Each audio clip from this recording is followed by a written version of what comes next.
Singing the Blues, Part 5. I was a nervous wreck before I revealed my out-of-wedlock pregnancy to my mother.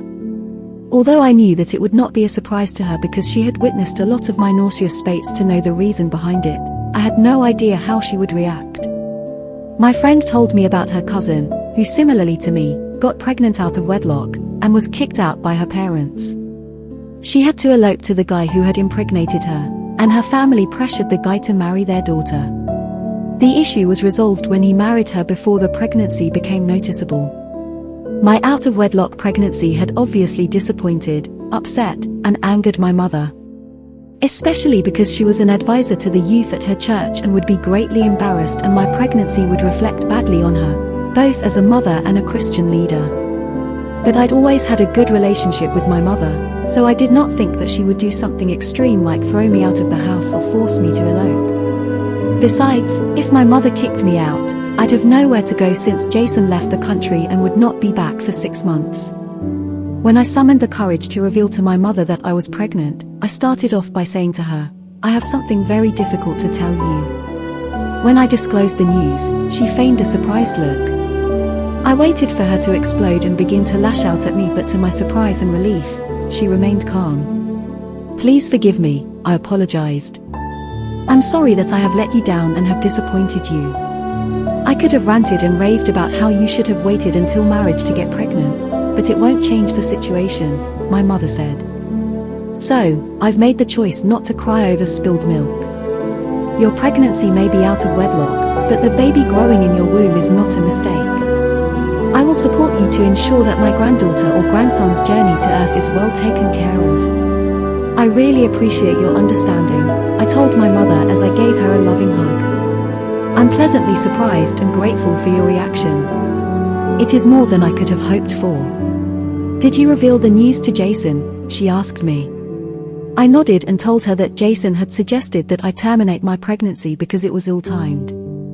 "I'm happy that you made the right decision to keep the pregnancy," she said.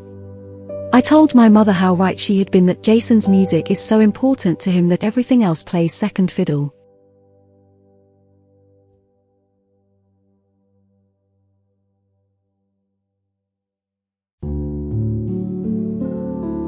During the ensuing 6 months, Jason and I were separated by distance and time, and we experienced the trials and tribulations of a long-distance relationship. We put in all the effort to make it work, and rather than texting and calling, we chose to communicate via video calling. That way we could at least see each other. Jason promised me a dozen times that he was going to make it up to me when he returned. He also kept his promise to cover all my pregnancy-related expenses. I often imagined the day that we would be able to see each other again. My mind pictured us hugging tightly and then hearing him tell me that he'd missed me so much and was happy to be back to witness the birth of our baby. However, a week before he was due to return, he informed me that his contract had been extended, and that meant he would be staying in Germany for another 6 months. I found it hard to share in his joy because his longer stay in Germany meant that he would not be around when I delivered my baby. I could not be as happy as he was because I had anticipated so much that he would be present, anxiously waiting in the waiting room while I gave birth, and then holding his baby in his arms soon after the baby's birth. "Isn't your baby's birth enough reason for you to decline the extension?" I asked him. But he insisted that the extension of his contract meant more money for him as well as more opportunities. "When I come back, I will bring more money to support you and the baby," he tried to console me. I told him that no amount of money could replace his presence and his emotional support. Some weeks later, I was at the antenatal clinic, awaiting my turn to be seen by the doctor, when I received a WhatsApp message. The phone number that had sent the message was unknown to me, and I curiously read the message, which said, "Will you be able to forgive Jason for this?" I wondered who'd sent the message and what they were referring to. A moment later, 2 more messages from the same number popped up successively, and this time they were videos. I downloaded the videos, and as I watched them, I felt 3 painful things. At first, I felt as though I had been shot by a bullet through the heart. Then I felt like I'd been hit by a haulage truck, and finally I felt like I'd been hit by a ton of bricks. My heart started beating fast and I became breathless. A lady sitting beside me asked me if I was all right, and I told her that I was feeling breathless and needed to go outside to catch some breaths of air. I walked out of the clinic and sat on a bench. With my fingers trembling, I forwarded the 2 videos to Jason, and then I immediately blocked his phone number on messaging apps and on my social media platforms so that he could not communicate with me. After realizing that I had blocked his number, Jason resorted to sending messages to me through my friend, who forwarded all his messages to me. She advised me to unblock his number and talk to him about the matter that had hurt me to the core. Jason cheated on you and hurt you, and I understand that completely, but merely blocking him is not a long-term solution, she said.